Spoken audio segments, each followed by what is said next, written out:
കർണാടക ഷിരൂരിൽ കാണാതായ Malayali lorry driver അർജുന് വേണ്ടി പുഴയിലിറങ്ങി തിരച്ചിൽ ആരംഭിച്ചിട്ടുണ്ട്. ഡൈവ് ചെയ്ത ഈശ്വർ മാൽപേ ഒഴുക്കിൽപ്പെട്ടു. 3 തവണ വെള്ളത്തിനടിയിൽ ഇറങ്ങി. പലതവണ മുങ്ങിയെങ്കിലും ഈശ്വർ മാൽപേ അതിവേഗം തിരിച്ചു കയറിയെന്നാണ് അവിടെ നിന്ന് ലഭിക്കുന്ന വിവരം. മാൽപേയെ തിരിച്ചെത്തിച്ച ദൗത്യസംഘമാണെന്നും അറിയാൻ കഴിയുന്നു. ശരീരത്തിൽ കെട്ടിയിരുന്ന വടം 3-ാം തവണ മുങ്ങിയപ്പോൾ പൊട്ടിപ്പോയിരുന്നു. ഇതിനെ തുടർന്ന് 100 മീറ്ററോളം അകലേക്ക് ഈശ്വർ മാൽപേ ഒഴുകിപ്പോയി. ഒഴുക്കിൽപ്പെട്ട ഈശ്വർ മാൽപേയെ തിരിച്ചെത്തിച്ചത് ദൗത്യസംഘമാണ്. നാവികസേന സുരക്ഷിതമായി ഈശ്വർ മാൽപേയെ കരക്കെത്തിച്ചുവെന്നാണ് റിപ്പോർട്ടുകൾ സൂചിപ്പിക്കുന്നത്. സാഹസികമായ രക്ഷാദൌത്യം തുടരുമെന്ന് ദൗത്യസംഘം അറിയിച്ചതിനെ തുടർന്ന് 4-ാം തവണയും ഈശ്വർ മാൽപേ പുഴയിലേക്ക് ഇറങ്ങിയിരിക്കുകയാണ്. സിഗ്നൽ കിട്ടിയ സ്ഥലത്ത് നേരത്തെ ഈശ്വർ മാൽപേ 2 തവണ ഇറങ്ങിയായിരുന്നു. 3-ാം തവണ ഇറങ്ങിയപ്പോൾ റോപ്പ് പൊട്ടി 100 മീറ്ററോളം ഒഴുകിപ്പോയി. പിന്നീട് നാവികസേന രക്ഷിക്കുകയായിരുന്നു. എന്നാൽ കൂടുതൽ ആഴത്തിലേക്ക് ഈശ്വറിന് പോകാൻ കഴിഞ്ഞില്ല. നദിയുടെ താഴ്ചയിലേക്ക് പോയെങ്കിലും അടിയൊഴുക്ക് ശക്തമായതുകൊണ്ട് തിരിച്ചു കയറേണ്ടി വന്നെന്നും MLA പറഞ്ഞു.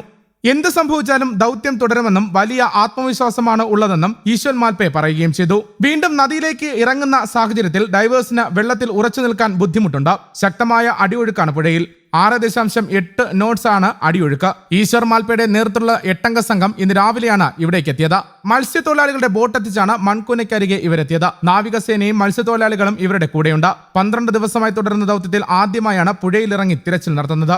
ഗംഗാവലി പുഴയിലേക്ക് ഇറങ്ങാൻ ആത്മവിശ്വാസം പ്രകടിപ്പിച്ച് ഈശ്വർ മാൽപേ രംഗത്തെത്തുകയായിരുന്നു. 100 അടി താഴ്ചയിലേക്ക് വരെ പോയിട്ടുണ്ട്. ഇതിനേക്കാളും ഒഴുക്കുള്ള ഘട്ടങ്ങളിൽ പോലും ദൗത്യങ്ങളിൽ പോയിട്ടുണ്ട്. കർണാടകത്തിൽ തന്നെ നിരവധി രക്ഷാപ്രവർത്തനങ്ങൾ ഇവർ നടത്തിയിട്ടുമുണ്ട്. അതുകൊണ്ട് തന്നെ തികഞ്ഞ ആത്മവിശ്വാസമാണ് ഇവർ പ്രകടിപ്പിക്കുന്നത്.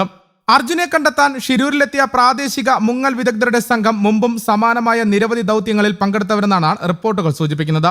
ഉടുപ്പിക്ക് സമീപം മാൽപേയിൽ നിന്നെത്തിയ ഈശ്വർ മാൽപേ എന്ന സംഘത്തിൽ 8 പേരാണ് ഉള്ളത്. വിവിധ ഉപകരണങ്ങളുമായാണ് ഇന്ന് രാവിലെയോടെ ഇവർ ഷിരൂരിലേക്ക് എത്തിയത്. ഗംഗാവലിയിൽ അടിയൊഴുക്കിന് സമാനമായ ഒരുപാട് സാഹചര്യങ്ങളിൽ ഇതിനു മുമ്പും ഇടപെട്ടിട്ടുണ്ടെന്ന് സംഘത്തലവനായ ഈശ്വർ പറഞ്ഞു. SP-യും DYSP-യും ബന്ധപ്പെട്ടതിന്റെ അടിസ്ഥാനത്തിലാണ് ദൗത്യത്തിനായി വന്നത്. വിവിധ അപകടങ്ങളിൽപ്പെട്ട 1000-ഓളം മൃതദേഹങ്ങൾ കർണാടകയിൽ നിന്ന് കണ്ടെടുത്തിട്ടുണ്ട്. വെള്ളത്തിനടിയിലേക്ക് പോയാൽ കണ്ണ് കാണാൻ കഴിയില്ല. അതുകൊണ്ട് കൈകൊണ്ട് തൊട്ടുനോക്കിയാണ് ശരീരഭാഗം ഏതാണെന്നും ലോഹഭാഗം ഏതാണെന്നും തിരിച്ചറിയുക.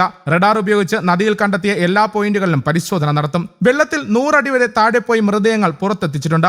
നേവിയുടെ ബോട്ടിൽ പോയി വെള്ളത്തിനടിയിലേക്ക് നങ്കൂരം കയർ കെട്ടിയിടും. പിന്നീട് വെള്ളത്തിലേക്ക് ഇറങ്ങി നങ്കൂരത്തിന്റെ സഹായത്തോടെ പുഴയുടെ അടിത്തട്ടിൽ നിലയുറപ്പിക്കും. മറ്റിടങ്ങളിൽ നിന്ന് അർജുനെ കണ്ടെത്താൻ സാധിക്കാത്തതിനാൽ ലോറിക്കുള്ളിൽ തന്നെ ഉണ്ടാകുമെന്നാണ് വിശ്വാസമെന്നും ഈശ്വർ രാവിലെ പറഞ്ഞിരുന്നു.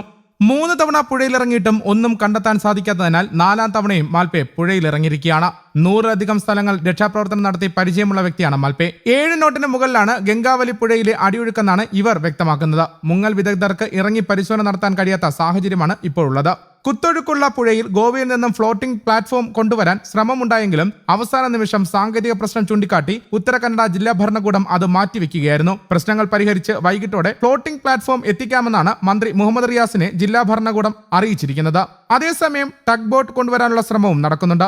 ദൗത്യം തുടരണമെന്ന കേരളത്തിന്റെ ആവശ്യം അധികൃതരെ അറിയിച്ചിട്ടുണ്ട്. ദൗത്യം പൂർത്തിയാകും വരെ ഇവിടെ തുടരാൻ കാർവാർ MLAയോട് കർണാടക മുഖ്യമന്ത്രി സിദ്ധരാമയ്യ നിർദ്ദേശിച്ചിട്ടുമുണ്ട്. കൊച്ചി പനവേൽ ദേശീയപാത 66-ൽ മംഗളൂരു ഗോവ റൂട്ടിൽ അങ്കോളയ്ക്ക് സമീപം ഷിരൂരിലാണ് അർജുൻ ഓടിച്ച ലോറി വൻ മണ്ണിടിച്ചിലിൽപ്പെട്ടത്. 16-ന് രാവിലെ 8:30-നായിരുന്നു അപകടം സംഭവിച്ചത്. കോഴിക്കോട് കണ്ണാടിക്കൽ സ്വദേശിയാണ് അർജുൻ. News desk Kerala Kaumudi.